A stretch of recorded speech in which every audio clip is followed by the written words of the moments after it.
بسم الله الرحمن الرحيم إن الحمد لله نحمده ونستعينه ونستغفره ونعوذ بالله من شرور أنفسنا ومن سيئات أعمالنا من يهده الله فلا مضل له ومن يضلل فلا هادي له وأشهد أن لا إله إلا الله وحده لا شريك له وأشهد أن محمدا عبده ورسوله صلى الله عليه وعلى آله وصحبه ومن سن بسنته إلى يوم الدين أما بعد فإن أصدق الحديث كتاب الله وخير الهدي هدي محمد صلى الله عليه وسلم وشر الأمور محدثاتها وكل محدثة بدعة وكل بدعة ضلالة وكل ضلالة في النار أما بعد فالسلام عليكم ورحمة الله وبركاته. Nous sommes donc dans le document Al-Usulu Al-Thalathatu et nous étions en train d'évoquer le droit exclusif d'Allah à l'adoration. Nous avons expliqué que seul a droit à l'adoration, c'est lui qui a créé. Et nous avons défini l'adoration et nous avons cité quelques catégories d'adoration. Et après les avoir citées, le cheikh nous dit que فَمَنْ صَرَفَ مِنْهَا شَيْئًا لِغَيْرِ اللَّهِ فَهُوَ مُشْرِكٌ كَافِرٌ. Et quiconque dédie, quiconque consacre, quiconque voue une seule d'entre ces adorations à autre qu'Allah subhanahu wa ta'ala, fahuwa mushrikun kafirun. Alors que c'est un mushrik et c'est un kafir. Et nous avons expliqué la nuance qu'il y a donc entre les deux et là où les deux se recoupent. Donc la phrase c'était wa anwa'ul ibadati allati amara Allahu biha mithlul islami wal imani wal ihsani. ومنه الدعاء والخوف والرجاء والتوكل والرغبة والرهبة والخشوع والإنابة والاستعانة والاستعاذة والاستغاثة والذبح والنذر وغير ذلك من أنواع العبادة التي أمر الله بها كلها لله. Maintenant, où est-ce qu'on s'était arrêté exactement? On avait expliqué al-dhabhu. Il restait an-nadhru, c'est ça? Non. Ce qu'on appelle an-nadhru, c'est le fait de se rendre obligatoire ce qui ne l'était pas à la base. Ok? An-nadhru, c'est le fait de se rendre obligatoire ce qui ne l'était pas à la base. Donc c'est ijabu ma laysa biwajibin fil asl. C'est le fait de rendre obligatoire ce qui ne l'est pas à la base. À la base, tu n'es pas tenu de faire 3 jours de jeûne. Mais tu t'es levé, tu as dit, je prends l'engagement à Allah de faire 3 jours de jeûne. Tu viens de te rendre obligatoire ce qui n'est pas obligatoire à la base. Ok? Donc c'est ce qu'on appelle an-nadhru. Le nadhru, il y a 2 types de nadhr. Il y a ce qu'on appelle un nadhr al-mutlaq. Le nadhr qui est sans condition. Ok? Un nadhr al-mutlaq, le nadhr qui est sans condition. Où le serviteur dit, je ferai telle chose. Tout simplement. Ok? Quand il prend cet engagement, alors il se doit de remplir donc, de tenir parole. Ok? Il se doit de tenir parole. C'est en ce qui concerne cette catégorie qu'Allah subhanahu wa ta'ala dit yufuna bin nadhri. Ok? Ce sont des gens qui tiennent, ok, qui respectent la parole donnée à Allah. Ok? Maintenant, il y a ce qu'on appelle an-nadhru al-muqayyad. Le nadhr qui est lié à une condition. Le fait que la personne dise si Allah me donne telle chose, alors je prends l'engagement de faire telle chose. Ok? Tout le monde a fait ça. Surtout quand le bac devient improbable. En ce moment, tu prends l'engagement que si Allah te donne le bac, tu feras 3 jours de jeûne. Ok? Là, quand le bac est acquis, les 3 jours de jeûne deviennent un souci. Ok? Non. Ce type de nadr est déconseillé. Ce type de nadr, il est déconseillé. Le prophète sallallahu alayhi wa sallam, il dit que ce type de nadr ne fera que dépenser l'avare. C'est-à-dire que son seul impact, c'est qu'il va te pousser à faire ce que tu ne voulais pas faire à la base.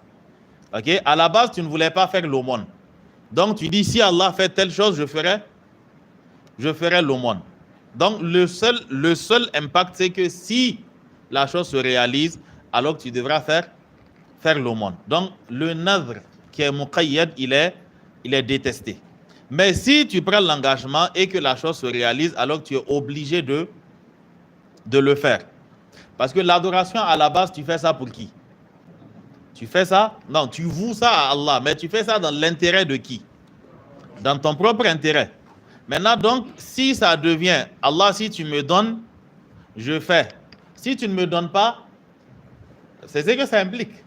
Ok? Si tu me donnes, je ferai pour mon propre intérêt 3 jours de jeûne. Mais si tu ne me donnes pas, pour mon propre intérêt, je ne ferai pas 3 jours de jeûne. Dans tous les cas, c'est toi que ça engage. Ok? Donc, autant faire les 3 jours de jeûne et ensuite invoquer Allah. Oh Allah, si c'est pour toi que j'ai fait ces 3 jours de jeûne, alors exauce tel vœu. Ok? Donc, c'est ce qui est correct.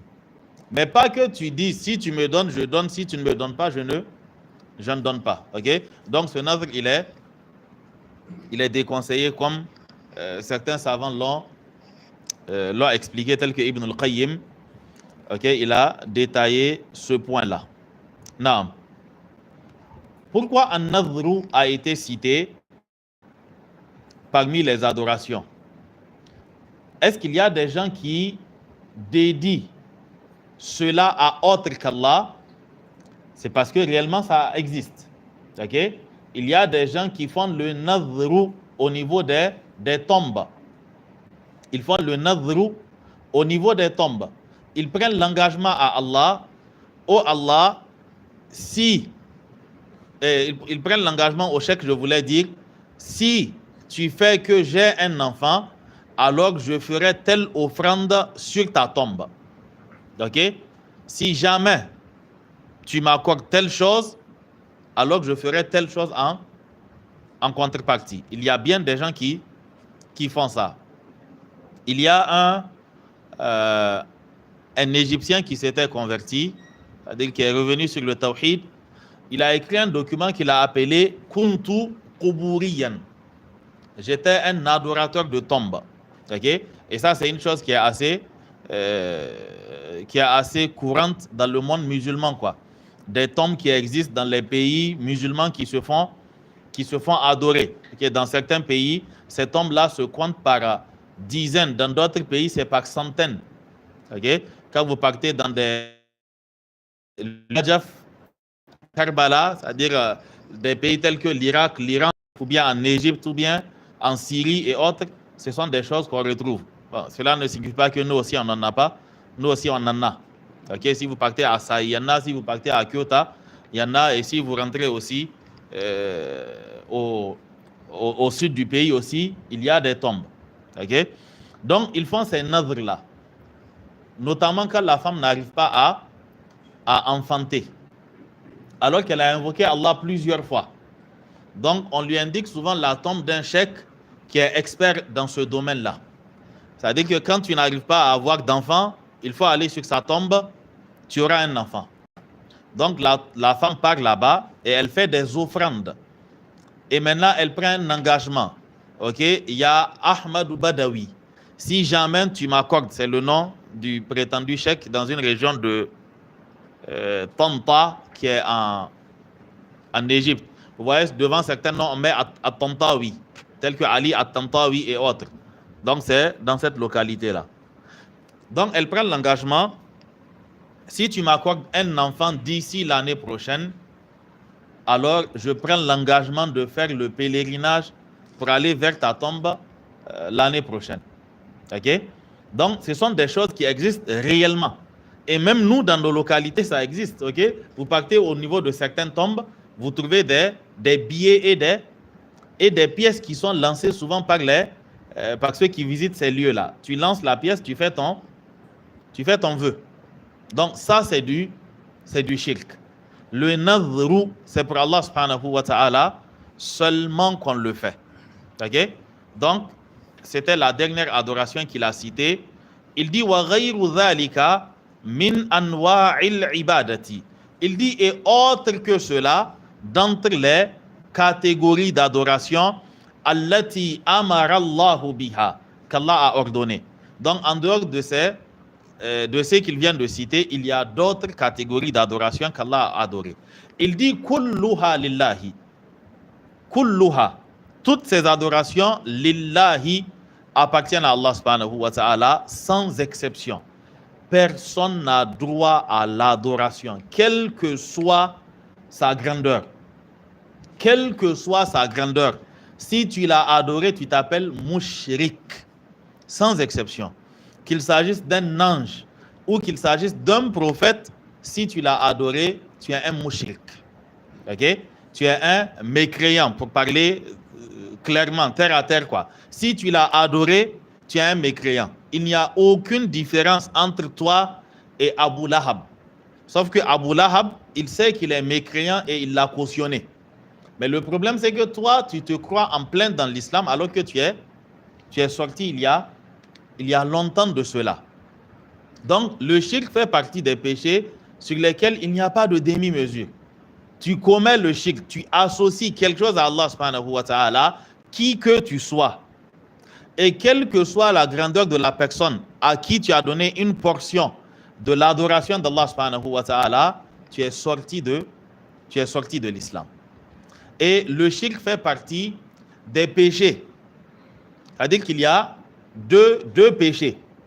Quand Allah en parle dans le Coran, même en ce qui concerne le prophète sallallahu alayhi wa sallam, vous allez trouver que les termes sont durs. Il s'agit à la limite de menaces, de mise en garde. Mais c'est la logique, comme on le dit dans nos langues, adakigawa, damere et hankali. C'est-à-dire qu'il faut tabasser le cadavre pour que le vivant prenne conscience, quoi. Parce qu'à la base, le cadavre suscite de la pitié. Quelqu'un qui a pu tabasser un cadavre, toi qui es vivant, il ne va pas te laisser. Le premier, c'est le fait de mentir sur Allah. Attribuer à Allah ce qu'il n'a pas révélé. Allah dit concernant le prophète sallallahu alayhi wa sallam, وَلَوْ تَقَوَّلَ عَلَيْنَا بَعْضَ الْأَقَاوِيلِ. S'il nous avait attribué faussement certains propos, لَأَخَذْنَا مِنْهُ بِالْيَمِينِ. Alors nous l'aurons saisi par le côté droit. ثُمَّ لَقَطَعْنَا مِنْهُ الْوَتِينِ. Et ensuite nous lui aurons transpercé l'aorte. Et Allah subhanahu wa ta'ala nous dit وَمَا مِنْكُمْ مِنْ أَحَدٍ عَنْهُ حَاجِزٍ.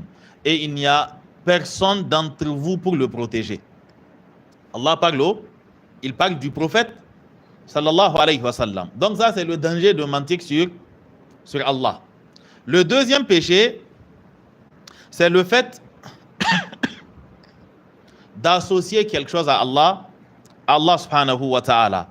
Quelle que soit ta grandeur et quelle que soit la grandeur de celui que tu as associé à Allah, sache que tu as commis un shirk, tu as commis un grand péché et que pour cela, on ne tient pas compte de celui que tu as adoré ou encore de qui est-ce que tu es. Allah dit au prophète sallallahu alayhi wa sallam وَلَقَدْ أُوحِيَ إِلَيْكَ. Il t'a certes été révélé وَإِلَى الَّذِينَ مِنْ قَبْلِكَ, tout comme il a été révélé. Tout comme il a été révélé. Ok, وَلَقَدْ أُوحِيَ إِلَيْكَ, il t'a été révélé وَإِلَى الَّذِينَ مِنْ قَبْلِكَ, ainsi qu'à ceux qui t'ont dévancé. À toi, il t'a été révélé. À ceux aussi qui t'ont dévancé, il a été révélé la même chose. Quelle est cette révélation? Hein? La in ashrakta. Certes, si tu m'associes quelque chose, la yahbatanna amaluka.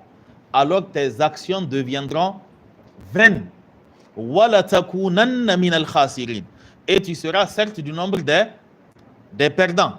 Vous voyez que ici dans la parole, il y a le kaf al-khitab, le kaf al-mukhatab. C'est-à-dire le kaf de l'interlocuteur. La in ashrakta. Nous avons le ta, le fa'il. Et ça revient à qui? Au prophète sallallahu alayhi wa sallam. La in ashrakta la yahbatanna amaluka. Wa la takunanna anta wa la takunanna min al-khasirin. Allah s'adresse au prophète sallallahu alayhi wa sallam. Une évidence, c'est que le prophète sallallahu alayhi wa sallam ne tombera jamais dans le shirk. Mais Allah nous cite ce qu'il a révélé à ses prophètes pour qu'on sache que si eux, ils s'adonnent au shirk, voici ce qu'il leur a prévu. Donc ceux qui sont en deçà d'eux, si eux, ils s'adonnent au shirk, ça veut dire que comment on va leur faire maintenant? Allah a cité 18 d'entre ses prophètes. Et Allah, chaque fois qu'il cite un lot, Allah dit ceux-là sont les véridiques, ceux-là sont les élus, ceux-là sont les muhsinoun. Allah a fait leur éloge à chaque fois qu'il cite un lot. Et Allah dit que walaw ashraku, s'ils avaient commis le shirk, eux là, la habita anhum ma kanu ya'malun, alors ce qu'ils étaient en train de faire comme bonne action serait devenu vain. Donc en ce qui concerne le shirk, il n'y a pas de demi-mesure. Donc Allah subhanahu wa ta'ala, il a été clair en ce qui concerne ce péché. Pour les autres péchés, on peut espérer. Mais quand tu tombes dans le shirk, alors sache que ton cas est grave. Allah subhanahu wa ta'ala, alors qu'il a révélé au prophète sallallahu alayhi wa sallam un certain nombre... Lequel? Celui-ci? Ok. Allah subhanahu wa ta'ala, dans la sourate al-Isra, il a révélé un certain nombre d'interdictions. Ok? Et Allah dit au tout début de ces interdictions, La taj'al ma'allahi ilahan akhar fataq'uda madhmouman makhdhula. Allah dit au prophète sallallahu alayhi wa sallam, et n'assigne pas à Allah une autre divinité, parce que tu te retrouveras blâmé et abandonné. Si jamais tu associes quelque chose à Allah, alors tu deviendras blâmable et tu seras abandonné. Et ensuite, Allah a cité un certain nombre de règles. وَقَضَى رَبُّكَ أَلَّا تَعْبُدُوا إِلَّا إِيَّاهُ وَبِالْوَالِدَيْنِ إِحْسَانًا. Et Allah a cité tout un tas d'interdictions. Okay? Ne commettez pas la fornication, ne tuez pas une âme innocente, ne tuez pas vos enfants, ne faussez pas la balance. Et à la fin, Allah subhanahu wa ta'ala, il dit que kullu dhalika kana sayyi'uhu 'inda rabbika makruha. Tout ce que nous venons de citer, c'est-à-dire tout ce qui a été cité comme interdiction, ce sont là des péchés et ce sont des choses interdites auprès de ton Seigneur. Et Allah dit au prophète sallallahu alayhi wa sallam, dhalika mimma awha ilayka rabbuka. Cela fait partie des choses que ton Seigneur t'a révélé min al-hikmati, qui rentre donc dans le lot de la sagesse ou encore de la révélation.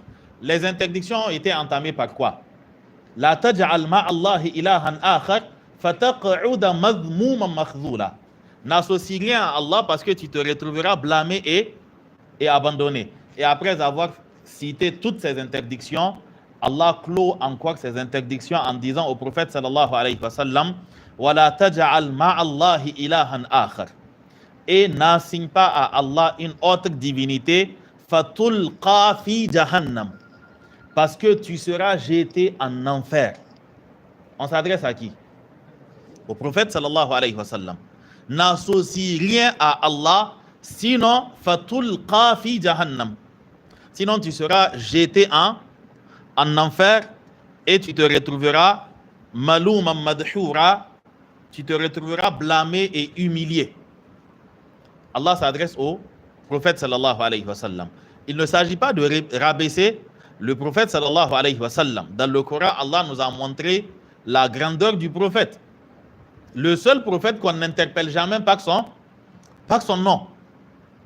Allah a fait l'éloge du prophète sallallahu alayhi wa sallam de toutes les manières possibles. Et même à travers son nom, Allah a fait son éloge. Tantôt c'est sous la forme d'un ismu tafdil Ahmadou. Tantôt c'est sous la forme d'un ismu maf'oul Muhammad. Et le poète nous dit wa shaqqa lahu min ismihi li yujillahu fadhul arshi mahmoudun wa hadha Muhammadou. Il dit que même au niveau du nom Allah subhanahu wa ta'ala, alors que lui, c'est lui qui est loué. Il a fait en sorte que le prophète sallallahu alayhi wa sallam, lui aussi il s'appelle Muhammad. Mais malgré tout cela, Allah subhanahu wa ta'ala, il met en garde le prophète sallallahu alayhi wa sallam. Les mots s'adressent au prophète sallallahu alayhi wa sallam, mais en réalité la menace nous est adressée. Parce que dans le cas du prophète sallallahu alayhi wa sallam, ça n'arrivera pas. Dans le cas du prophète sallallahu alayhi wa sallam, ça n'arrivera pas. Mais Allah est en train d'attirer notre attention. Le shirk, si vous le commettez, alors sachez que vous avez rompu avec Allah subhanahu wa ta'ala. Parce que dans tous les cas, vous ne pouvez pas atteindre le rang du prophète sallallahu alayhi wa sallam pour qu'on dise que vous avez droit à un traitement de faveur. Si quelqu'un devait avoir droit à ce traitement de faveur, c'est le prophète sallallahu alayhi wa sallam. Mais Allah lui dit qu'il n'y aura pas ça. Ok? Donc, il faudrait qu'on prenne conscience du danger de la chose. Donc, il dit que kulluha lillahi. Toutes ces adorations reviennent à Allah subhanahu wa ta'ala. Faman sarafa shay'an. Quiconque détourne une seule chose d'entre ces adorations, li ghayrillahi, pour la consacrer à autre qu'Allah subhanahu wa ta'ala, fahuwa mushrikun, alors c'est un mushrikun et c'est un kafirun. Quand on parle de mushrik, quand on parle de shirk et de kufr, on l'a expliqué l'autre fois. Le mushrik, c'est celui qui assigne un égal à Allah subhanahu wa ta'ala. Un égal à Allah dans la grandeur, dans la seigneurie, ou un égal d'Allah subhanahu wa ta'ala dans le droit à l'adoration. C'est-à-dire, comme Allah a le droit d'être adoré, lui aussi, il a droit à une portion de l'adoration. Que ça soit de l'adoration vouée à cette entité, parce qu'on pense qu'il a créé comme Allah, là, ça fait doublement du shirk, dans la rububiyya et dans la uluhiyya. Ok? Ou encore parce qu'on pense que c'est un intermédiaire. Il faut l'adorer pour atteindre Allah subhanahu wa ta'ala. Dans les deux cas, tu tombes dans le shirk. Parce que les mécréants au temps du prophète sallallahu alayhi wa sallam, c'était leur excuse. Leur excuse, c'était quoi? C'est-à-dire que ceux-là, nous savons qu'ils ne l'ont pas créé. Mais nous allons les adorer et eux maintenant, ils vont négocier Allah pour nous. C'est-à-dire nous allons passer par eux et eux, ils vont faire en sorte qu'Allah subhanahu wa ta'ala nous accorde ce que nous recherchons. Et donc pour cela, ils sont devenus mécréants. Ok? Allah subhanahu wa ta'ala dit que, et quand on leur parle du fait qu'ils associent des choses à Allah subhanahu wa ta'ala, ils diront quoi? Ma na'buduhum illa liyuqarribuna ila Allahi zulfa. Nous ne les adorions que pour qu'ils nous rapprochent d'Allah. Ok? Ça, c'est leur excuse. Ok? C'est l'excuse qu'ils avancent. Mais en réalité, dans les deux cas, tu as adoré autre qu'Allah. Comprenez bien, l'excuse, quelle que soit l'excuse que tu avanceras, si tu as adoré autre qu'Allah, c'est toi que ça regarde. C'est du shirk. Ok? Si tu dis que non, ça veut dire que c'est une personnalité, c'est un wali d'Allah, Allah a réalisé tel, c'est ton problème. Dans tous les cas, jusqu'à présent, il est min dunillahi ou bien il est Allah. Jusqu'à présent, il est min dunillah. Jusqu'à présent, il reste encore ilahan akhar. C'est une autre divinité. Jusqu'à présent, il ne s'agit pas d'Allah. Donc, tant que tu adores autre qu'Allah, alors tu es tombé dans le shirk. Et le shirk, quand tu meurs avec, Allah subhanahu wa ta'ala ne te le pardonne pas. Il nous dit wa dalilu, l'argument qui montre que quiconque voue une portion de l'adoration à autre qu'Allah devient un mushrik, c'est le verset de la sourate al-Mu'minin où Allah subhanahu wa ta'ala dit, Allah dit وَمَنْ يَدْعُ مَعَ اللَّهِ إِلَهًا آخَرَ لَا بُرْهَانَ لَهُ بِهِ فَإِنَّمَا حِسَابُهُ عِنْدَ رَبِّهِ إِنَّهُ لَا يُفْلِحُ الْكَافِرُونَ. Allah subhanahu wa ta'ala dit, j'ai sauté? Ok, j'ai sauté quoi? Ok. Dans mon document, ça vient après. C'est pas un problème. Donc, on commence par ce que vous avez. Citez-moi ce qui est écrit dans vos documents. C'est bon. En réalité, j'ai sauté une ligne, quoi. Ok. Il dit donc, kulluha lillahi, toutes ces adorations reviennent à Allah subhanahu wa ta'ala. L'argument montrant que toutes ces adorations reviennent à Allah et que quiconque les voit autre qu'Allah est un mécréant, il dit que c'est qawluhu ta'ala, la parole d'Allah subhanahu wa ta'ala. Allah subhanahu wa ta'ala dit wa annal masajida, et quant aux mosquées, lillahi, elles appartiennent à Allah. Et donc par conséquent, fala tad'u, n'invoquez pas ma'allahi ahadan, en plus d'Allah subhanahu wa ta'ala, une autre personne. Al-masjid, donc son jam'u, al-masajid. Les savants ont donné deux sens à ce verset-là. Wa anna al-masajida. Certains disent qu'il s'agit, disons, des masajid, les mosquées. Ok? C'est-à-dire les endroits qui sont dédiés comme étant, qui sont dédiés à l'adoration d'Allah, qui sont des mosquées. Donc ces endroits-là, lillahi, ils appartiennent à Allah. Et donc, fala tad'u ma'allahi ahada. De la même manière qu'on érige les lieux d'adoration pour Allah, alors que tu sois dans ces lieux-là, ou que tu sois hors de ces lieux, sache que si c'est à lui qu'on a érigé les mosquées, c'est qu'il est le seul à avoir droit à l'adoration dans ces mosquées et hors de ces mosquées. Donc, wa annal masajida lillahi, et les lieux d'adoration sont à Allah. Ok? C'est vrai, on a dédié des lieux d'adoration à Allah, mais Allah n'est pas seulement adoré dans les mosquées. Ok? Donc, les lieux d'adoration ont été érigés en son nom, signe qu'il est le seul qui mérite l'adoration. Sinon, on aurait fait aussi des lieux d'adoration pour les autres. Mais étant donné que c'est à Allah qu'on a érigé les lieux d'adoration, alors l'adoration revient à Allah subhanahu wa ta'ala. Wa anna al-masajida, et les mosquées lillahi sont à Allah. Fala tad'u, n'invoquez donc pas ma'allahi ahadan, en plus d'Allah subhanahu wa ta'ala, une autre personne. Le deuxième sens, ils disent qu'il ne s'agit pas de mosquée seulement, mais il s'agit de a'da us-sujud.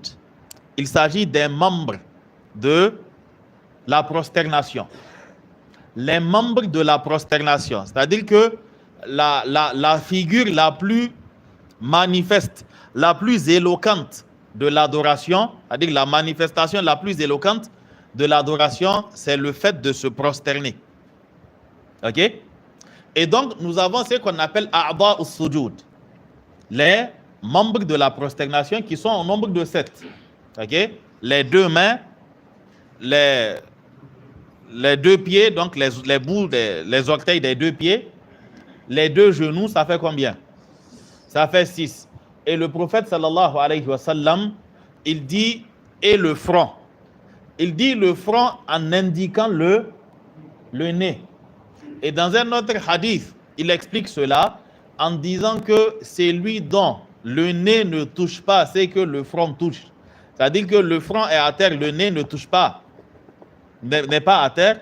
Le prophète sallallahu alayhi wa sallam dit qu'il n'a pas de prière. Donc le front et le nez sont comptés comme étant un seul.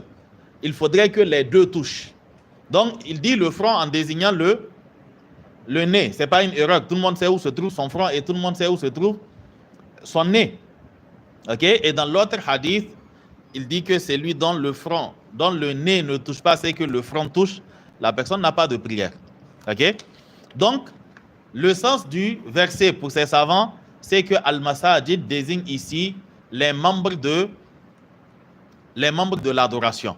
C'est-à-dire que Allah est le seul pour lequel on pose ses membres au sol. La prosternation, elle n'est digne que d'Allah subhanahu wa ta'ala. Et à l'image de la prosternation, toutes les autres adorations. Donc, tout comme annal masajid lillah, tout comme vos membres avec lesquels vous vous prosternez, vous ne les pliez que pour Allah, alors fala tad'u ma'allahi ahada, alors n'invoquez personne en dehors d'Allah subhanahu wa ta'ala. Ok? Donc, ce verset montre que seul Allah mérite d'être adoré. Dans les versets, quand vous avez le terme invoqué, da'a, et le terme abada, sachez que très souvent ce sont des synonymes. Le terme invoqué et le terme adoré, on les utilise comme étant des synonymes, comme nous allons le voir. وَمَنْ أَضَلُّ مِمَّنْ يَدْعُو مِنْ دُونِ اللَّهِ مَنْ لَا يَسْتَجِيبُ لَهُ إِلَى يَوْمِ الْقِيَامَةِ وَهُمْ عَنْ دُعَائِهِمْ غَافِلُونَ. Allah dit وَإِذَا حُشِرَ النَّاسُ كَانُوا لَهُمْ أَعْدَاءَ وَكَانُوا بِعِبَادَتِهِمْ. Pourtant on avait dit وَمَنْ أَضَلُّ مِمَّنْ يَدْعُو, mais Allah dit وَكَانُوا بِعِبَادَتِهِمْ. Donc la dua et la ibada, ce sont des synonymes dans beaucoup de versets. Comme quand Allah dit وَقَالَ رَبُّكُمْ أُدْعُونِي أَسْتَجِبْ لَكُمْ إِنَّ الَّذِينَ يَسْتَكْبِرُونَ عَنْ عِبَادَتِي. Pourtant le verset a dit أُدْعُونِي أَسْتَجِبْ لَكُمْ. Donc ici le فَلَا تَدْعُوا مَعَ اللَّهِ أَحَدًا, c'est dans le sens de فَلَا تَعْبُدُوا مَعَ اللَّهِ أَحَدًا. L'autre fois on avait expliqué qu'il y a ce qu'on appelle dua ou mas'ala et dua ou ibada. Le terme dua ou mas'ala, c'est l'invocation qu'on formule pour demander à Allah une chose de la vie d'ici-bas ou de l'au-delà. Ce qu'on appelle dua ou ibada, c'est toute adoration qu'on voue à Allah. Ok? La prière, même quand tu n'invoques pas, la prière, c'est une ibada. Et on l'appelle dua aussi. La même chose, la zakat, la même chose, le hajj. Toutes ces adorations sont appelées dua ou ibada. C'est-à-dire que c'est la dua qui est sous la forme de ibada, ou la ibada sous la forme de dua, comme vous voulez. Dans tous les cas, dans les versets, les deux sont utilisés comme étant des synonymes, et le prophète sallallahu alayhi wa sallam nous a expliqué la raison, comme nous allons le voir tout de suite, incha'Allah. Et donc le cheikh nous dit فَمَنْ صَرَفَ مِنْهَا شَيْئًا لِغَيْرِ اللَّهِ. C'est bien là. Ok? فَمَنْ صَرَفَ مِنْهَا شَيْئًا لِغَيْرِ اللَّهِ. Quiconque voue une chose de cette adoration-là pour autre qu'Allah, فَهُوَ مُشْرِكٌ كَافِرٌ. Alors c'est un mushrik, il a associé quelque chose à Allah subhanahu wa ta'ala. C'est un kafir, il est sorti de l'islam. وَالدَّلِيلُ قَوْلُهُ تَعَالَى. Et l'argument est la parole d'Allah subhanahu wa ta'ala. وَمَنْ يَدْعُ مَعَ اللَّهِ إِلَهًا آخَرَ. Et quiconque invoque en dehors d'Allah subhanahu wa ta'ala, quiconque invoque avec Allah subhanahu wa ta'ala ilahan akhara, une autre divinité, quiconque invoque avec Allah ilahan akhara, une autre divinité, cette divinité-là, la burhana lahu bihi, il n'a aucun argument concernant cette divinité. C'est ce que les savants appellent shifatun kashifatun. Ok? Et il n'a pas de ce qu'on appelle mafhumul mukhalafa. C'est pas une manière de dire qu'il y a des cas où tu adores autre qu'Allah et que tu as un argument. C'est pour dire que toutes les fois où tu vas adorer autre qu'Allah, la burhana lahu. Alors tu n'as aucun argument, tu n'as aucune raison pouvant justifier cette adoration. C'est comme dans le verset où Allah subhanahu wa ta'ala nous parle de وَرَبَائِبُكُمُ اللَّاتِي فِي حُجُورِكُمْ مِنْ نِسَائِكُمُ اللَّاتِي دَخَلْتُمْ بِهِنَّ فَإِنْ لَمْ تَكُونُوا دَخَلْتُمْ بِهِنَّ فَلَا جُنَاحَ عَلَيْكُمْ. Car Allah parle des femmes qu'il est interdit de marier. Allah dit وَرَبَائِبُكُمْ, ainsi que les filles des femmes que vous avez mariées et avec lesquelles vous avez consommé le mariage. Donc, si le mariage n'a pas été consommé, mais qu'on a attaché, tu n'avais pas vu la fille avant la mère, et ensuite tu vois la mère, si le mariage n'a pas été consommé, alors Allah dit que fala junaha alaykum. Maintenant, le reste, c'est lié à ton courage, quoi. Allah dit qu'il n'y a pas de problème. Maintenant, à toi de gérer. Mais vous voyez, dans le verset, Allah dit وَرَبَائِبُكُمُ اللَّاتِي فِي حُجُورِكُمْ, et les filles de vos femmes qui sont dans vos maisons. Est-ce à dire que les filles de vos femmes qui ne sont pas dans vos maisons, vous pouvez les marier alors que vous avez consommé le mariage avec leur mère? C'est pas ce que ça signifie. C'est qu'habituellement les filles, elles partent avec leur mère même en cas de mariage. Donc ici, quand Allah dit que وَمَنْ يَدْعُ مَعَ اللَّهِ إِلَهًا آخَرَ لَا بُرْهَانَ لَهُ بِهِ, le la burhana lahu bihi, c'est ce que les savants appellent sifatun kashifa. C'est-à-dire que c'est une sifa qui va avec l'entité là. Toutes les fois où tu vas adorer autre qu'Allah, il n'y a aucun argument. Ok? C'est pas pour dire que dans certains cas il y a des arguments et donc que la menace concerne seulement le cas où la chose n'a pas d'argument. C'est pas du tout ce que ça signifie. C'est comme quand Allah subhanahu wa ta'ala, il dit en ce qui concerne l'adoration d'autres qu'Allah, Allah nous dit, il dit au prophète sallallahu alayhi wa sallam, وَلَا تَدْعُ مِن دُونِ اللَّهِ مَا لَا يَنْفَعُكَ وَلَا يَضُرُّكَ, et n'adore pas en dehors d'Allah ce qui ne te nuira pas et qui ne t'est d'aucune utilité. Le sens n'est pas, mais adore en dehors d'Allah ce qui t'est profitable et qui t'est nuisible. C'est pas dans ce sens-là. C'est pour dire que tout ce que tu vas adorer en dehors d'Allah, la yanfa'uka wa la yadurruk, ne peut te causer aucun tort, comme il ne te sera d'aucune utilité aussi. Ok? Donc ces genre de précision, en réalité, ils n'ont pas ce qu'on appelle mafhumul mukhalafa. Mafhumul mukhalafa, c'est quoi? C'est quand on peut reformuler la chose en changeant de l'affirmatif à la négative, par exemple. Ok? En disant que comme Allah a dit, n'invoque pas en dehors d'Allah ce concernant quoi tu n'as aucun argument.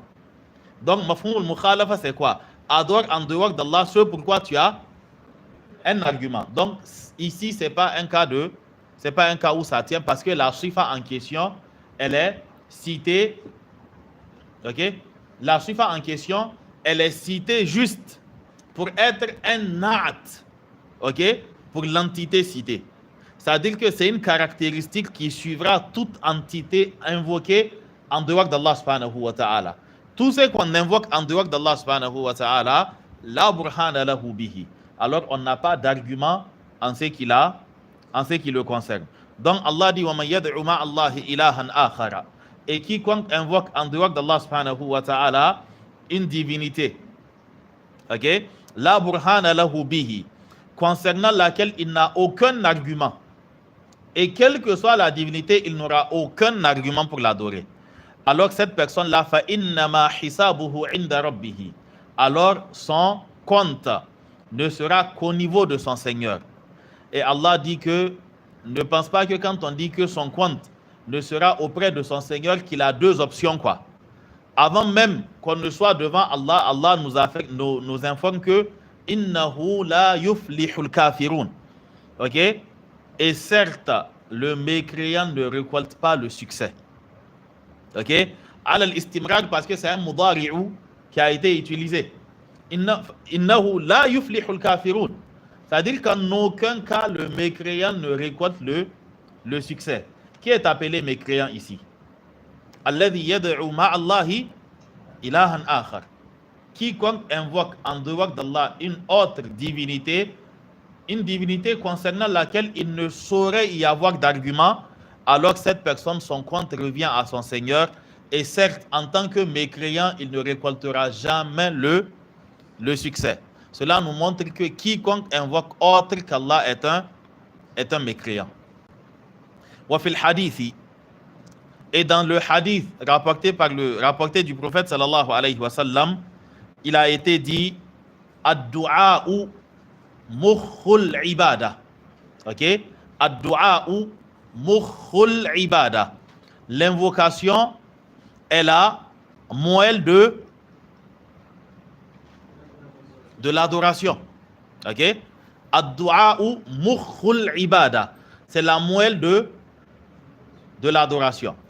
Mais ce hadith, les savants l'ont déclaré da'if. Il y a un hadith qui est plus authentique que ce hadith. C'est le hadith où le prophète sallallahu alayhi wa sallam dit ad-du'a'u huwa al-ibada. L'invocation, c'est cela l'adoration. Pas que l'invocation est la moelle de l'adoration. Le hadith authentique va au-delà. Il dit que ad-du'a'u huwa al-ibada. L'invocation, c'est cela l'adoration. Est-ce qu'on veut dire que l'adoration se résume à l'invocation? Ce n'est pas ce qui est voulu. Mais sauf que l'invocation est la forme la plus évidente, la forme la plus claire de l'adoration. OK? C'est la première manifestation de l'adoration. Parce que c'est lui que tu adores, tu l'invoqueras forcément. OK? Donc pour cela, on dit ad-du'a huwa al-ibada. Comme quand le prophète sallallahu alayhi wa sallam, il nous dit dans le hadith al-hajju arafa. Il dit que le pèlerinage c'est quoi? C'est Arafah. Si tu pars, tu t'arrêtes sur Arafah et puis tu rentres à la maison. Même si on t'appelle al-hajj, tu n'as pas fait de hajj. OK? Mais c'est pour dire que c'est le pilier principal du hajj. Lui, il n'y a pas une question de on change sa date, on peut rattraper après, on va immoler quelque chose, ça ne tient pas. Si tu as raté Arafah, soit tu prolonges ton visa, tu attends l'année prochaine, ou bien tu rentres et puis tu fais encore ton tin pour aller. OK? Sinon, tu n'as pas de pèlerinage. Donc, en disant Al-Hajj Arafah, il s'agit de définir la chose par son pilier le plus grand. OK? Par le pilier qui fait son existence. Par le pilier sans lequel on ne saurait même en parler, quoi. S'il n'y a pas de Arafah, il n'y a pas de pèlerinage. La même chose, s'il n'y a pas de... si l'invocation n'est pas vouée à Allah, c'est que tu n'as pas adoré Allah. OK? Et si tu as invoqué Allah et que tu as invoqué un autre, jusqu'à présent, tu n'as pas adoré Allah. OK? Quand tu adores autre qu'Allah, tu n'as pas adoré Allah.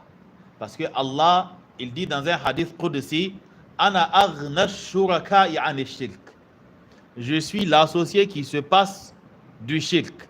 Quand tu me donnes et que tu donnes à quelqu'un, je ne veux pas. Ça veut dire que je renonce à ce que tu m'as donné. Je ne veux plus. Donc, si tu as adoré Allah et que tu as adoré autre chose, tu n'as pas adoré Allah.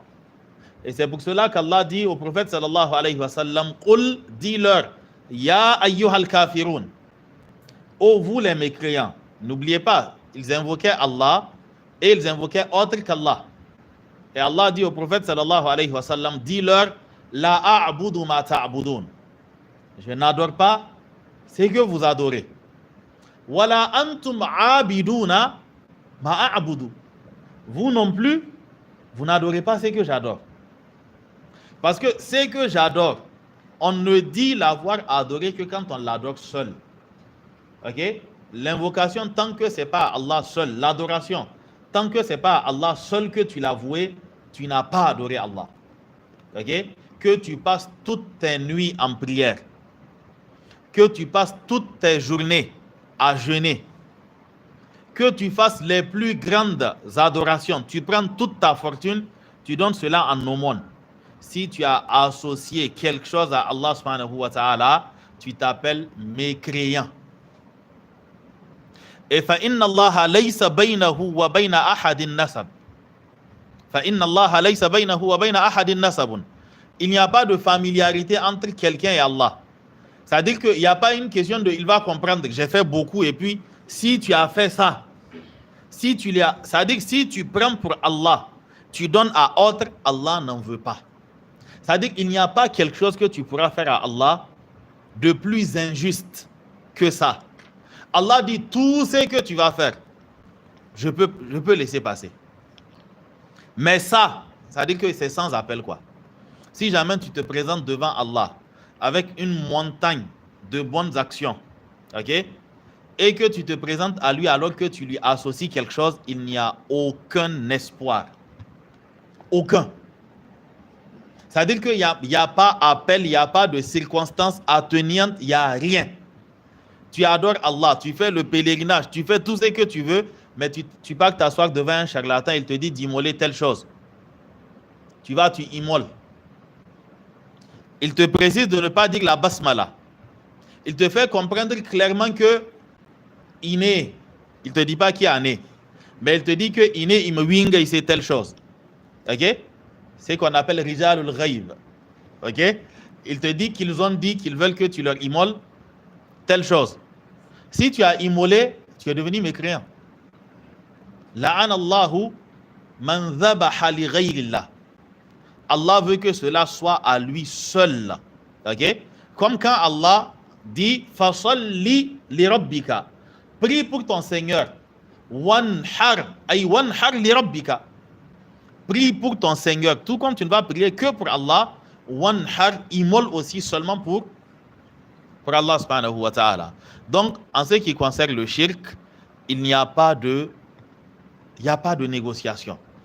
Allah subhanahu wa ta'ala nous dit que inna Allah la yaghfiru an yushraka bihi wa yaghfiru ma duna dhalika liman yasha. Allah ne pardonne pas qu'on lui associe quoi que ce soit. Et il pardonne ce qu'il y a en deçà de cela à qui il veut. C'est-à-dire que tant que ton péché n'a pas atteint le shirk et les autres formes de mécréance, et que tu te bats avec ton cœur comme faire se peut, tu es conscient de tes manquements, tu es conscient qu'il faut que tu reviennes à Allah, mais tu n'associes rien à Allah, on espère pour toi. Quel que soit le péché, on espère pour toi. On n'a pas dit que dans la vie d'ici-bas, c'est-à-dire qu'on va te caresser, qu'on va c'est-à-dire te caresser dans le sens des poils, ou bien, comment on dit Moudjamala? On ne va pas te cajoler, on va pas c'est-à-dire on ne sera pas doux avec toi. Mais au fond, on ne te considère pas comme étant un mécréant. C'est-à-dire que tu es un ivrogne. Dès que la circonstance se présente, on va taper sur les ivrognes. Mais on espère encore pour toi la miséricorde d'Allah subhanahu wa ta'ala. De ton vivant, on espère qu'il te ramène au droit chemin. Et si tu meurs sans rien lui associer, c'est qui est difficile. Parce que vous savez que les péchés, quand Allah dit qu'il pardonne en deçà du shirk, c'est que généralement les péchés s'entraînent quoi. Ok? Ce sont des échelons. Dès que tu commences à gravir les échelons, il y a beaucoup de risques que tu tombes dans le shirk ou l'autre cousin du shirk, la mécréance. Oui, je ne sais pas, c'est son grand-père. Ok? Dans tous les cas, le shirk la mécréance est en haut et maintenant là, le shirk c'est une forme de mécréance. Quand tu commences à gravir les échelons, même si tu ne commets pas le shirk, il y a beaucoup de chances que tu tombes dans la mécréance.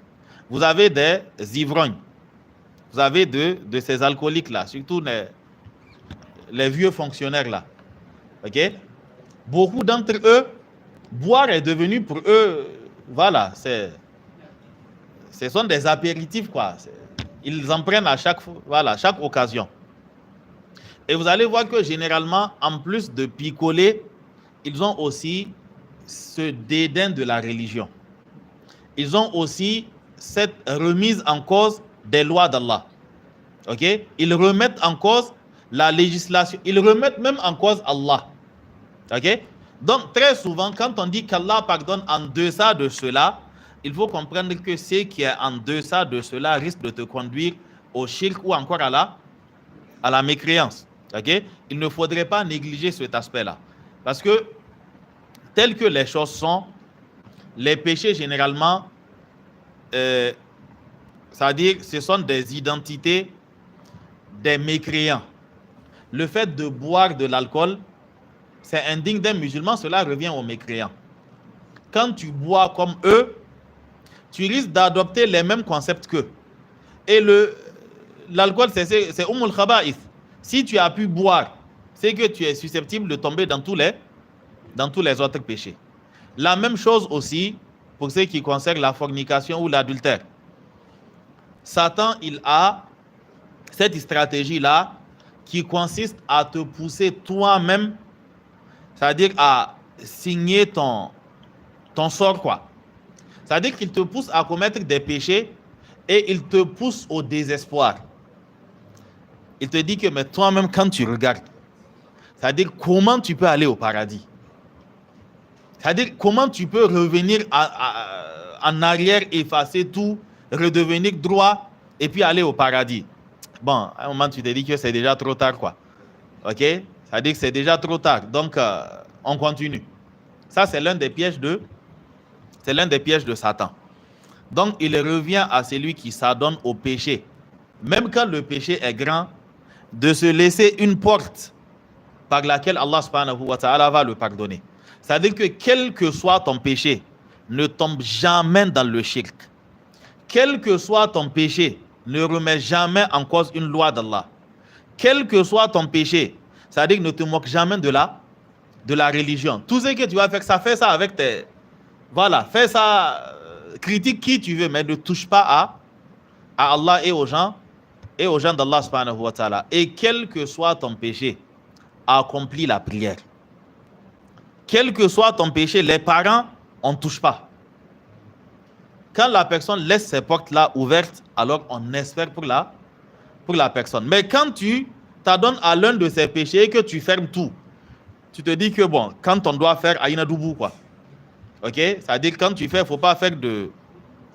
Voilà, tu fais en même temps, quoi. Ok? Dans ce cas, tu risques de te retrouver en enfer. Comme l'un des prédécesseurs qui était connu pour être un coupeur de route. Ok? Un cambrioleur, un voleur, quoi. Mais un de ces jours, un lundi ou un jeudi, une situation a fait qu'il a... C'est-à-dire qu'en présence de ses victimes, il était l'heure de la rupture, quoi. C'est-à-dire qu'en plus d'avoir volé, ils étaient en train de manger, quoi. C'était pas l'heure de la rupture. Ils étaient en train de manger et ils l'ont invité à manger. C'était lui le chef. Et il dit qu'il ne mange pas, qu'il jeûne, quoi. Ok? C'est contradictoire. Un coupeur de route qui jeûne. L'autre lui demande, mais tu jeûnes comment? Il dit non. Il dit que dans toute situation, c'est-à-dire qu'il faut laisser une porte à Allah. Et une année, ils s'étaient croisés au pèlerinage. Il lui dit, c'est toi, il dit, oui, je t'avais dit qu'il faut laisser une porte pour Allah. C'est-à-dire qu'il faut laisser au moins une raison pour que tu ne coupes pas totalement avec Allah et que tu puisses un de ces jours revenir à la guider. Ce qui fait qu'il ne faut jamais il ne faut jamais décourager les gens dans le sens de il prie, mais on le voit dans les bars. Il prie, c'est bien. On va le condamner pour le fait qu'il aille, comment on appelle ça? Qu'il aille dans les bars. Mais on ne va pas lui dire que comme tu picoles, il ne faut pas prier. Ok? Mais on ne va pas non plus lui dire qu'il faut picoler et puis tu pries. Comme l'a dit Allah subhanahu wa ta'ala, Inna salata tanha anil fahsha'i wal munkar. Ok? La prière interdit donc, c'est une barrière qui interdit ou bien qui pousse à l'abandon des péchés et des turpitudes. Qu'Allah subhanahu wa ta'ala nous pardonne pour nos manquements et nos faiblesses. Donc, le cheikh nous dit ad-du'a huwa al-ibada. Ok? Généralement, arrivé sur cette partie, ce que je conseille aux gens qui tiennent les livres, c'est de remplacer muhu par huwa. Ok? Ad-du'a'u huwa al-ibada. Ad-du'a'u huwa al-ibada. Au lieu de mukhul ibada, qui est une version qui n'est pas authentique. La version authentique, c'est celle qui dit que l'invocation, c'est l'adoration. Et non pas la version, l'invocation est la moelle de l'adoration. Ok? Non. Comment? J'ai pas entendu? Ok, en note de bas de page. Donnez-moi un des livres. Ok.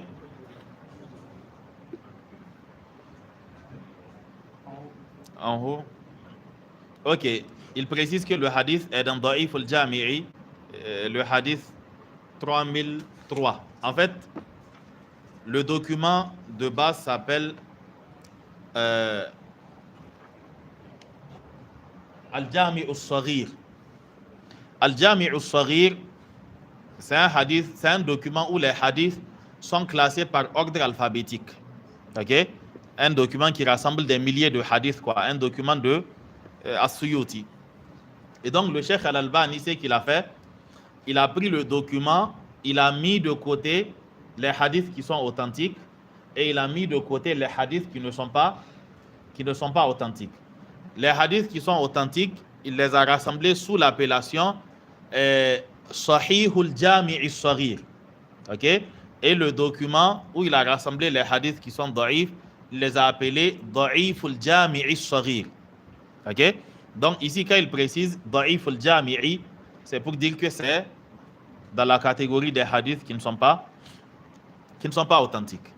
Donc l'argument montrant que l'invocation est l'adoration et que quiconque voue donc cela à autre qu'Allah est un mécréant, nous avons le hadith ad-du'a huwa al-ibada. Il nous dit wad dalilu. Comprenez bien ce que l'auteur est en train de faire ici. L'auteur vous a cité un certain nombre d'adorations. Il a commencé par les 3 échelons de la religion, al-islamu, al-imanu et al-ihsanu. Ça, on verra ça dans al-aslu thani à travers le hadith de Jibril. Et maintenant, il vous a dit wa minhu, et fait partie des adorations quoi? La première adoration qu'il a citée, c'est quoi? Ad-du'a. Donc là, il va passer adoration par adoration pour vous donner les arguments de chaque adoration.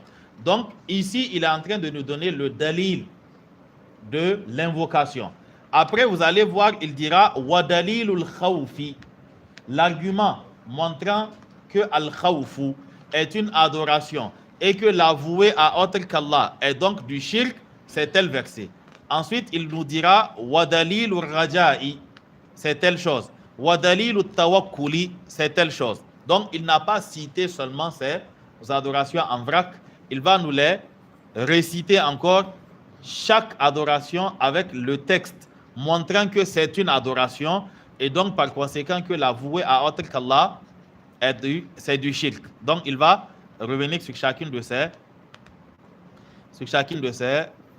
adorations, Inch'Allah. Je pense que nous allons arrêter ici et la prochaine fois, Inch'Allah, nous allons continuer avec la première des adorations qui est justement ad-du'a. Okay? Ou bien le deuxième argument de ad-du'a. وفي الحديث الدعاء هو العبادة وقال ربكم ادعوني أستجب لكم, parce que nous avons un même hadith qui rassemble ces deux textes-là. Le hadith de An-Nu'man ibn Bashir où le prophète sallallahu alayhi wa sallam, il dit ad-du'a huwa al-ibada, l'invocation est l'adoration, et il dit waqra'u in shi'tum, et si vous voulez voir que l'invocation est l'adoration, alors lisez si vous voulez le verset wa qala rabbukum ud'uni astajib lakum innal ladhina yastakbiruna an ibadati, non plus innal ladhina yastakbiruna an du'ai. OK? Pourtant on a dit wa qala rabbukum ud'uni. Donc nous allons revenir sur cela à l'assise prochaine bi'idhnillahi ta'ala. Juste une précision, il y a ce qu'on appelle la sentence générale. OK? Le hukum qui est am. C'est-à-dire que quiconque immole pour autre qu'Allah est un mécréant. Ok? Quiconque fait telle chose est un mécréant. Ça, c'est c'est qu'on appelle le takfir qui est comment? Qui est mutlaq. Certains disent am, d'autres disent mutlaq, certains diront mujmal peut-être. Dans tous les cas, c'est pour parler du takfir à travers lequel on ne cible pas quelqu'un. Ok? Donc, at-takfirul mutlaq, le principe, quiconque invoque autre qu'Allah est un mécréant. Quiconque immole pour autre qu'Allah est un mushrik. Mais cela ne signifie pas que un tel précisément. Ok? C'est impersonnel en réalité, ça ne désigne personne. Ça désigne la catégorie. Maintenant, cela ne signifie pas que un tel précisément qui a posé l'action est un mécréant. Ok? Pour qu'on puisse lui appliquer, c'est-à-dire que la sentence générale, pour l'appliquer, on n'a pas besoin de conditions. On a juste besoin de l'acte et de la sentence. Quand l'acte est là, la sentence est là. Ok? Tu délaisses la prière, tu es un mécréant. Tu commets le shirk, tu es un mushrik. Tu commets le kufr, tu es un kafir. Mais quand il faut l'appliquer à une personne précise, alors on a besoin d'un texte clair. On a besoin que toutes les conditions soient réunies. Et on a besoin que tous les obstacles soient balayés. Parmi les conditions, il faudrait qu'il jouisse d'abord de ses facultés. Ok? Il faudrait qu'il remplisse un certain nombre de conditions pour qu'on puisse lui appliquer une sentence. Et il faudrait qu'il n'y ait pas de mawani'u. Parmi les mawani', il y a le ijtihad. Il y a l'erreur aussi qui est là. Il y a l'oubli. Ok? Il y a la shubha. Il y a un certain nombre d'éléments qu'on peut considérer comme étant des circonstances atténuantes. Un exemple, l'homme qui était en plein désert avec sa monture qui portait sa provision. Maintenant, sa monture lui échappe et la monture s'en va. Il est dans le désert tout seul. Il se couche sous un arbre, il attend la mort. Ok? Le prophète sallallahu alayhi wa sallam dit, il se réveille et il voit sa monture qui est arrêtée. Avant de parler, il attrape d'abord la corde de la monture. Et sous l'effet de la joie, il dit que Allahumma anta abdi wa ana rabbuka. Oh Allah, tu es mon serviteur et je suis ton Seigneur. C'est-à-dire, qu'est-ce qu'il voulait dire? Oh Allah, tu es mon Seigneur et je suis ton serviteur. Mais sous l'effet de la joie, il a mélangé les choses. Le prophète dit akhta'a min shiddatil farah. Il s'est trompé sous l'effet de la joie intense.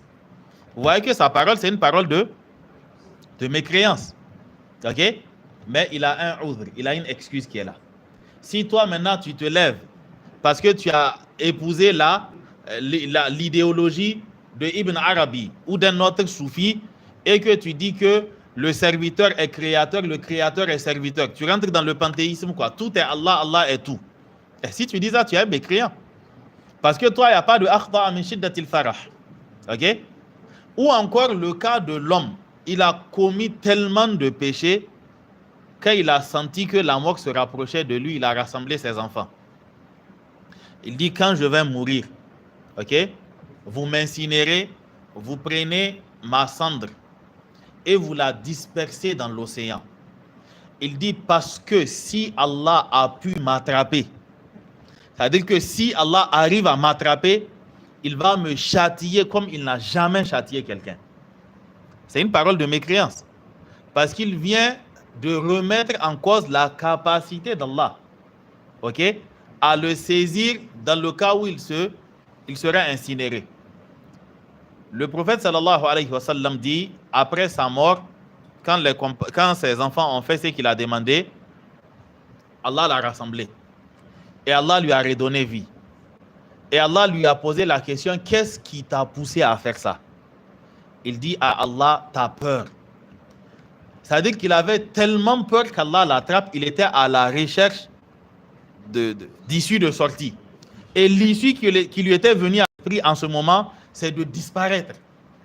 Quand tu n'es plus là, tu n'es plus là. Cela lui a fait oublier que وَقَدْ خَلَقْتُكَ مِنْ قَبْلُ وَلَمْ تَكُ شَيْئًا. Et dans le hadith, le prophète sallallahu alayhi wa sallam nous dit qu'Allah l'a introduit au paradis. Ce qu'il a fait, c'est de la mécréance. Okay? Donc, la mécréance, la sentence, elle est claire. Mais les individus, ce sont les savants qui s'asseyent pour vérifier est-ce que toutes les conditions sont réunies. Est-ce qu'il n'est pas fou? Ok? C'est-à-dire, vous savez qu'il y a des psychologues qui considèrent que plus de 60% de la population est troublée, mais on ne sait pas. Ok? Ils sont tous troublés, mais c'est juste qu'on n'a pas encore compris quoi. Les 2/3 ne sont pas dans leur état. Bon, il suffit juste de circuler un peu pour se rendre compte dans la circulation ce qui se passe. C'est-à-dire que tu as l'impression que ce sont des enfants qui sont au volant. Ok? Donc, peut-être qu'il est troublé, on ne sait pas. On part vérifier, on essaye de voir est-ce que c'est bon, il est normal, oui, il est normal. Est-ce qu'il a bien compris ce qu'il a dit?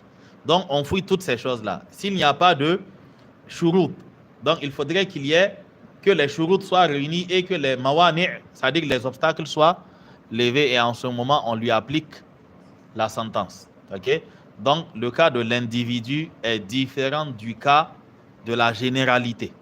Okay? Donc, n'allez pas voir quelqu'un et puis lui dire que tu es un mécréant parce que l'année passée, j'ai vu telle chose et telle chose. Mais quand tu sais que la personne s'adonne à ces pratiques-là, c'est-à-dire que de manière évidente, la personne s'adonne à ces pratiques-là. Même si tu n'as pas le niveau ou le courage de lui dire que ce que tu fais, c'est de la mécréance, si tu ne te répands pas, tu es mécréant, une telle personne, tu ne pries pas derrière elle.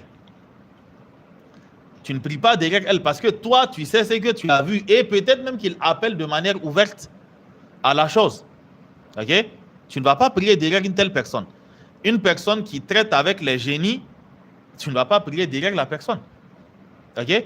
Donc, tu te réserves quant au fait de comment on appelle ça, d'émettre une sentence sur sa personne parce que tu n'as pas le niveau requis, ni les compétences requises, ni la sagesse requise. Ok? Mais tu vas quand même avoir une certaine retenue en ce qui le concerne. Ok? Naam, qu'Allah subhanahu wa ta'ala nous aide. Wa alaykum salam. Rapidement, il se fait tard.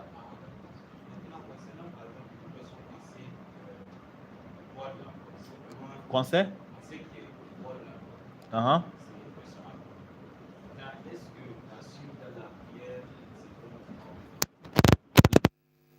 Prière?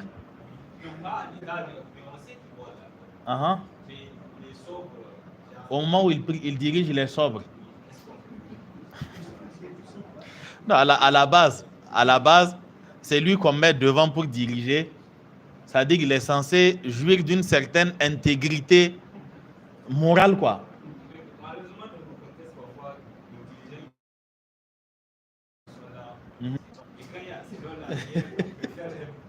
Ah, moi, je ne sais pas qu'il... Moi, je n'ai pas la preuve. Moi, j'ai entendu les gens dire. Moi, je n'ai pas la preuve. Vous savez, souvent, c'est comme le disent les savants, quoi. C'est-à-dire que beaucoup de dirigeants vont se retrouver au paradis alors que les administrés vont se retrouver en enfer, quoi. Parce que souvent, il y a des rumeurs et des choses qu'on propage à leur sujet. Ok, un tel boit, un tel fume, un tel fait ceci, un tel est ceci, un tel est cela. Peut-être que c'est vrai. Peut-être que c'est faux. Mais en attendant, tu lui as fait soit cadeau de tes bonnes actions ou encore tu l'as déchargé d'une partie de ses péchés. Parce que ce n'est pas une chose qu'il a faite ouvertement. Ce n'est pas à la télé, il a fait ça, tu ne l'as pas vu faire. Donc, ça reste des rumeurs, quoi. Donc, jusqu'à preuve du contraire, les rumeurs ne vont pas suffire. Et s'il s'agit d'une autorité, le fait qu'il dirige, c'est tout à fait okay? Parce que l'un des principes qui figure dans les documents des savants de la Sunna, c'est qu'on suit le dirigeant quand il dirige la prière de Jumu'ah, la prière de Eid, parce que c'était ce qui se faisait avant, c'était les dirigeants qui présidaient les gens à la prière de Jum'a et la prière de Eid. Ok? Donc, on les suit dans ces prières-là et même dans les 5 prières, qu'ils soient intègres ou qu'ils soient des pervers. La qaïda répète à chaque fois Barran kana ou fajira. Ok? Qu'il soit pieux ou qu'il soit pervers. Tant que c'est le dirigeant et qu'il dirige Jum'a, on prie derrière lui. Ok? S'il dirige la prière de Eid, on prie derrière lui. Avant, c'était aussi eux qui dirigeaient le Hajj. Pour partir au Hajj, c'est le dirigeant qui donne le coup d'envoi de là où il est. Ou encore, souvent, il met quelqu'un qui va avec les gens, quoi. Ok? Comment? Non, on parle de musulmans. Sinon, c'est pas... On parle de musulmans, oui. Alaykoum salam. Dernière question. Qui a défini la dernière question? Ah. Ma question est relative à Salat al-Fatih. Non. Quand on est derrière, lorsque l'imam prie, à la fin de la prière, généralement, ils font Fatiha et la Fatiha, généralement, ils font Salat al-Fatih. Je ne sais pas dans ce cas précis, quel comportement, quelle attitude. Est-ce qu'on doit prier de l'incidence ou bien je sais pas. Est-ce qu'il faut faire ça? La Salat al-Fatih, c'est Allahumma salli ala Muhammad, al-Fatih lima ughliq. J'ai pas été tijanite. Ok? Allahumma salli ala Muhammadin, al-Fatih lima ughliq, al-Khatim lima sabaq, nasir al-haqqi bil-haqqi, wal-hadi ila siratika al-mustaqim, wa ala alihi haqqa qadrihi, wa miqdarihi al-azim. Cette prière, on la retrouve, okay, dans des documents de la Qadiriya. Elle est attribuée à un cheikh qu'on appelle Muhammad al-Bakri. C'est lui qui l'aurait reçu à travers sur une feuille blanche qui lui aurait été transmise par un ange ou bien par le prophète sallallahu alayhi wa sallam. Le classique, quoi, vous. C'est toujours comme ça. Ok? Maintenant, par la suite, quand Ahmad At-Tidjani, il a fondé sa secte, parce que lui aussi, il a fait plusieurs sectes avant de venir. Généralement, quand il fréquente plusieurs sectes, à un moment, tu trouves que tu es trop grand pour être le petit de quelqu'un. Donc, toi aussi, tu crées ta secte. Ce qui fait qu'il y a plusieurs sectes, quoi. Al-Shadhiliya, Al-Naqshbandiya, Al-Jishtiya, Al-Burhaniya, ok, Al-Hasafiya, il y en a beaucoup. Al-Burhaniya, ok. Donc, il a créé sa secte. Et en parlant de la Salat al-Fatih, il dit qu'au début, il faisait ça et ensuite, il a laissé ça. Et qu'il a rencontré le prophète sallallahu alayhi wa sallam. Il précise, yaqazatan la manama, à l'état d'éveil, pas en songe. Il l'a croisé comme tu me croises, et puis, ok? Et il dit que, fa'amarani birruju'i ila salat al-Fatih. Et le prophète m'a ordonné de revenir à la salat al-Fatih. Et il m'informa des mérites de la salat al-Fatih en disant que elle vaut mieux que kullu tadhkirin waqa'a fil kawni wa kullu tasbihin waqa'a fil kawni. C'est-à-dire toute invocation qui a déjà été proférée dans le monde, toute glorification. Et à la fin, il dit, et elle équivaut à la lecture du Coran 6000 fois. Hein? Oui. Ok? Au début, c'était 60. Okay. Après, c'est monté à 6 000. C'est 6 000 ou c'est 60 000? 6 000, ok? Non, au début, c'était 6. Je pense qu'au début, c'était 6 fois. Et il dit qu'à la prochaine fois, on lui a dit que c'était 6 000 fois. Donc, cela figure dans leur document Jawahirul Ma'ani, okay, de Ali Al-Harazim, qui est l'élève, le compagnon direct de Ahmad At-Tidjan. Ok? C'est lui qui fait la Salat al-Fatih en croyant à ces mérites-là, qu'elle équivaut au Coran même une fois, ou bien même qu'elle équivaut à une sourate du Coran. Cette personne, c'est un mécréant, on ne prie pas derrière elle. Ok? Maintenant, quant à nos gens qui répètent la Salat al-Fatih par pure ignorance, ok?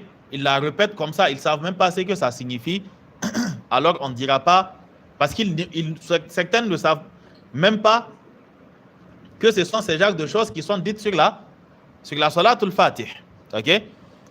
C'est lui qui sait, qui admet ok, on ne prie pas derrière la personne. C'est lui qui n'est même pas au courant, qui fait parce que c'est ainsi qu'il a trouvé les gens faire. Cette personne, on doit l'instruire. Ok? Et on peut prier derrière cette personne tant que sa prière est correcte. Et surtout si on ne trouve pas mieux. Ok? Maintenant, quant au fait de lever les mains pour faire des invocations après la prière, ça c'est une autre bid'a encore. Ça, même si c'est la Fatiha, tu lis, c'est une bid'a. Ok? Voilà, donc on ne suit pas quelqu'un pour faire les invocations après la prière ou autre quoi. La Salatul Fatih, c'est de la mécréance pure. Ok? Mais ça colle aux langues de certaines personnes et ils disent ça ainsi sans pour autant connaître le sens ou encore les intentions de son auteur quoi. Ok? Nous on a as-salatul ibrahimiyya. Comme l'a dit, Allah nous dit que inna Allaha wa malaikatahu yusalluna ala an-nabi ya ayyuhalladhina amanu sallu alayhi wa sallimu taslima. Les compagnons ont demandé au prophète sallallahu alayhi wa sallam qad arafna as-salama alayka. OK? Fa kayfa nusalli alayk? Nous savons comment te faire la salam, mais comment prier sur toi? Il leur a dit qulu Allahumma salli ala Muhammadin wa ala ali Muhammadin. C'est fini. Ok, bon, la salat ibrahimia n'est pas finie quoi. Je veux dire que le prophète sallallahu alayhi wa sallam, il nous a répondu. Voici le verset qui dit priez sur lui, voici comment vous devez prier sur moi. Ok, et le Cheikh Al-Albani dans son Sifatu Salat al-Nabiyyi sallallahu alayhi wa sallam, il a rassemblé les différentes formes de prière sur le prophète sallallahu alayhi wa sallam qui sont de l'ordre de 6 ou 7. Ok, naam. Oui.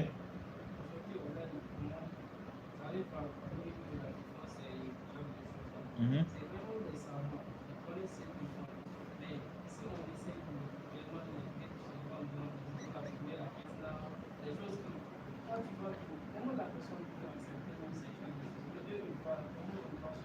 En réalité, souvent on pense que les grands d'entre eux sont des savants. En réalité, la secte Tidjaniya, c'est-à-dire souvent ce sont les savants de la sunna qui l'expliquent aux adhérents quoi. Ils ne la connaissent pas en réalité. Ok? Souvent ce sont les savants de la sunna qui leur expliquent parce que tu leur dis dans votre livre on a dit ça. Ils disent ça n'existe pas. Tu prends le livre, tu lui donnes la page voilà, tu lui donnes le passage et puis il te dit que non, que tu n'as pas compris. C'est la première fois que lui il a vu ça. Ok? Parce que c'est pas comme c'est que les gens de la sunna font. Il n'y a pas de secret, ok, dans le domaine de la sunna. Tout savant que les gens de la sunna reconnaissent, ils prennent ces livres, ils enseignent clairement. On prend clairement le document, on l'enseigne. Mais vous n'allez jamais voir les gens de la Tidjaniya prendre leurs livres, qu'on dise qu'aujourd'hui on va entamer un cours de Jawahirul Ma'ani. Okay? Leur principe c'est quoi? C'est que quand tu critiques, ils contestent. Tu leur dis que mais c'est écrit dans votre livre. Et puis ils sont surpris. Ok? Et ils vont te dire que non, tu n'as pas bien compris. Tu lui dis, bon, faut m'expliquer. Dans tous les cas, ça ne dépasse pas inna wa akhawatuha et kana wa akhawatuha mubtada khabar fi'il fa'il. Dans tous les cas, on va pas aller loin. Ok? Mais il te dit que tu n'as pas compris. Ok? Donc, souvent, il est faux de penser qu'ils sont savants. Ils ne savent pas ce qu'ils font. Ok? Ils ne savent pas du tout ce qu'ils font. Okay? Certains savent naturellement, mais beaucoup ne savent pas. Parce que le soufisme, comme le chiisme,